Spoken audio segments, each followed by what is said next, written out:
નમસ્કાર વિદ્યાર્થી મિત્રો, યુટ્યુબ ચેનલમાં આપનું હાર્દિક સ્વાગત છે. બાળકો, આપણે આની પહેલાં આગળના વિડીયોમાં આપણે વિવિધ પાકો વિશે આપણે પરિચય મેળવેલો. તો એના પરથી આ એક વિધાન પણ પૂછે છે કે ભારતની કૃષિ પેદાશોમાં વિવિધતા જોવા મળે છે, કારણ સમજાવો અથવા વિધાન સમજાવો. 2 ગુણની અંદર આ પરીક્ષામાં પૂછે છે. મહત્વનો સવાલ છે કે ભારતની કૃષિ પેદાશોમાં સાથી વિવિધતા જોવા મળે છે. તો જોઈએ બાળકો કે ભારત કૃષિ પ્રધાન દેશ છે, એ આપણે જાણીએ છીએ, બરાબર. ભારતમાં જુદી જુદી ઋતુઓમાં જુદા જુદા પાકો લેવામાં આવે છે. જમીનમાં વિવિધતા છે, આબોહવામાં વિવિધતા છે, બરાબર. તો એને કારણે પણ પાકોમાં પણ વિવિધતા છે. તો એ વિવિધતા કેવી રીતે આવે છે? કેમ ભારતીય કૃષિ પેદાશોમાં વિવિધતા જોવા મળે છે? બરાબર છે. તો જોઈએ કે ભારતમાં ઋતુ પરિવર્તનના સંદર્ભમાં, કોના સંદર્ભમાં? ઋતુ પરિવર્તનના સંદર્ભમાં કૃષિ પાકોને 3 વિભાગમાં વહેંચી શકાય, જે આપણે આગળ ભણ્યા: ખરીફ પાક, રવિ પાક અને જાયદ પાક. બરાબર છે. આ 3 ભાગમાં વહેંચી શકાય. ખરીફ પાક એટલે ચોમાસામાં લેવામાં આવે, રવિ પાક શિયાળામાં લેવામાં આવે અને જાયદ પાક ઉનાળામાં લેવામાં આવે. એટલે ઋતુ પરિવર્તનને આધારે આપણે આવા વિવિધ પાકો ઉગાડીએ છીએ. આ ઉપરાંત જોઈએ ભારતમાં ભૌગોલિક પરિસ્થિતિ, કેમ કે ભારતના દરેક રાજ્યમાં ભૌગોલિક પરિસ્થિતિ અલગ અલગ છે, બરાબર. ક્યાંક પર્વતીય જમીન છે, બરાબર, ક્યાંક રણ પ્રદેશ છે, ક્યાંક કાળી જમીન છે, બરાબર છે. એટલે ભૌગોલિક પરિસ્થિતિ, આબોહવા, બરાબર. આબોહવામાં પણ ઘણી વિવિધતા છે. ઠંડી, ગરમ, વિષમ, બરાબર. એટલે આબોહવામાં પણ વિવિધતા છે.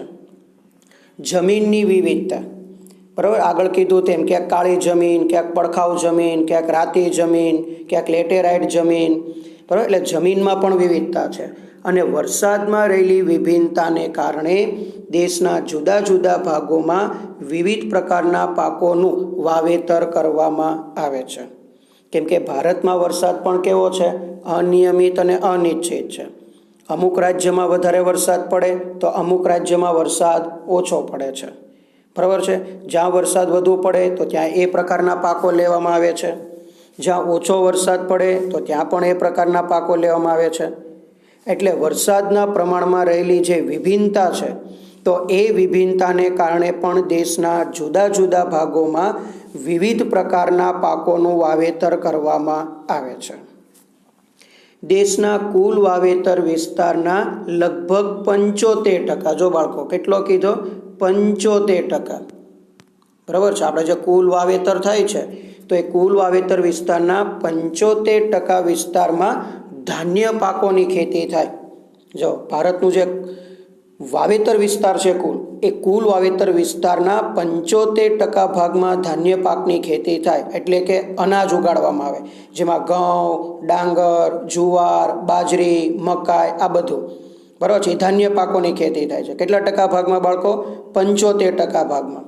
પરંતુ કુલ ઉત્પાદનમાં 50% ઉત્પાદન ધાન્ય પાકમાંથી થાય છે. કે જે કૃષિનું કુલ ઉત્પાદન થાય, એ કુલ ઉત્પાદનમાંથી 50% ઉત્પાદન તો માત્ર ધાન્ય પાકમાંથી જ થાય છે. એટલે કે 50% ઉત્પાદન એકલું તો અનાજનું છે, જેમાં ઘઉં, ડાંગર, જુવાર, બાજરી, મકાઈ, આ બધાનો એની અંદર શું કરવામાં આવે? સમાવેશ કરવામાં આવે છે.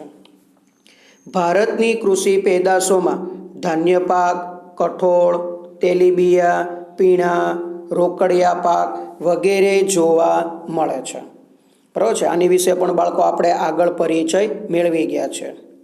આ ઉપરાંત ઔષધીય મસાલા, ફળ, શાકભાજી વગેરેની કૃષિ પેદાશોમાં પણ વિવિધતા જોવા મળે છે. એટલે કે બધા જ પ્રકારના પાકો આપણા ભારતમાં થાય છે, બરાબર. અને એ પણ જુદી જુદી ઋતુઓમાં, જુદી જુદી જમીનમાં, જુદી જુદી ભૌગોલિક પરિસ્થિતિમાં, જુદી જુદી આબોહવામાં આવા વિવિધ પાકો આપણા ભારતની અંદર વાવેતર કરવામાં આવે છે અને તેનું ઉત્પાદન પણ કરવામાં આવે છે. તો આ કારણથી બાળકો આપણે એવું કહી શકીએ કે ભારતમાં કૃષિ પેદાશોમાં વિવિધતા જોવા મળે છે. કેમ કે ત્રણેય ઋતુમાં જુદા જુદા પાકો થાય. ચોમાસું હોય તો ચોમાસામાં જે પાકો થાય એનું વાવેતર થાય, શિયાળો હોય તો શિયાળામાં જે પાકો થતા હોય એનું વાવેતર હોય, ઉનાળો હોય તો ઉનાળામાં જે પાકોનું વાવેતર થતું હોય એ હોય છે. એટલે આમ ભૌગોલિક પરિસ્થિતિ, આબોહવા, જમીનની વિવિધતા અને વરસાદના વિભિન્નતાને કારણે દેશમાં જુદા જુદા ભાગોમાં જુદી જુદી ઋતુઓમાં જુદી જુદી જમીનમાં વિવિધ પાકોનું ઉત્પાદન લેવામાં આવતું હોવાથી ભારતની કૃષિ પેદાશોમાં શું જોવા મળે છે બાળકો? વિભિન્નતા જોવા મળે છે. બરાબર છે. તો આ સવાલ તમને બાળકો 2 ગુણમાં વિધાન તરીકે પૂછે કે ભારતની કૃષિ પેદાશોમાં સાથી વિભિન્નતા જોવા મળે છે. બરાબર છે બાળકો? ઓકે, ધન્યવાદ.